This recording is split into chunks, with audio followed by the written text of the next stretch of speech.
Hey everyone! Welcome back to another episode of English Podcast. Today, we're diving into something we all experience but don't talk about enough: public transportation. That's right, public transport.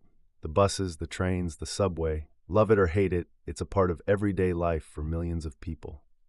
Absolutely. And for English learners, it's also a great opportunity to practice. So, today, we're talking about how to navigate public transport and pick up some useful phrases along the way. Speaking of public transport, Kayla, here's a fun question for you and our listeners. How many minutes do you think the average person spends on public transport each day? I'll guess 60 minutes? That's like 30 minutes each way for a commute. Good guess. We'll reveal the answer later in the episode, so stick around. Let's jump into it. Public transportation can feel overwhelming, especially if you're in a new city or country. One of the first challenges is understanding the system. Oh, definitely. There are schedules, maps, and sometimes confusing announcements. And if you're learning English, it can be even trickier. But here's the good news. Public transport is full of repeated patterns, so once you learn the basics, you'll feel more confident. That's such a good point.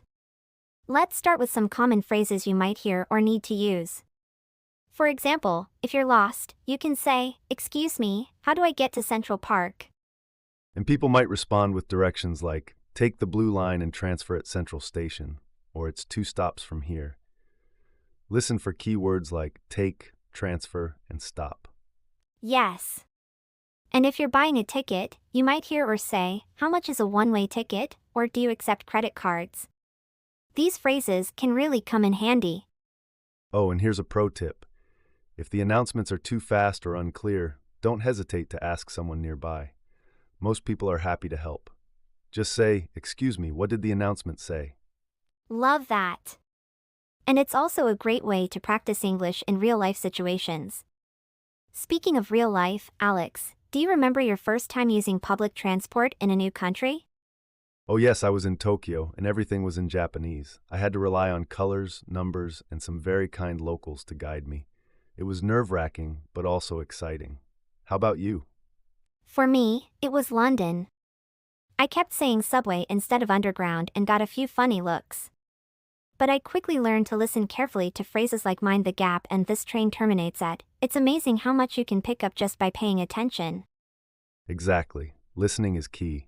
And public transport is like a language classroom on wheels. You can hear real English in action, accents, idioms, even casual chit-chat.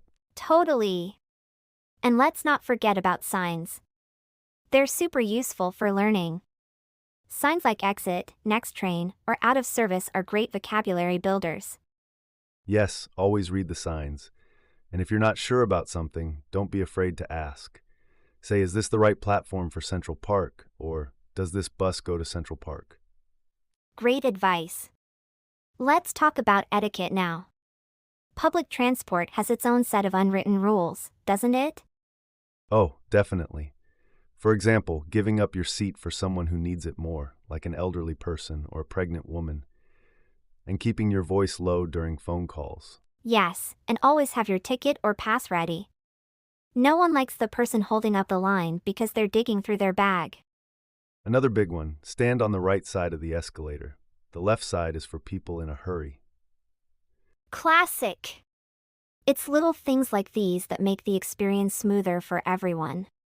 Before we wrap up, let's reveal the answer to our earlier question. How many minutes does the average person spend on public transport each day? Okay, I said 60 minutes. What's the actual number? It's 80 minutes. Wow, that's a lot of time. But hey, it's also a lot of opportunity to practice English. Exactly. Use that time to listen to podcasts, observe conversations, or even practice phrases in your head. Public transport can be your English classroom. Well said. Thanks for joining us today, everyone. We hope these tips make your next trip smoother and more fun. Remember, know your routes, learn key phrases, and don't hesitate to ask for help. Don't forget to subscribe and share this episode with a friend who might need it. And remember, the journey is just as important as the destination. See you next time. Bye. Bye.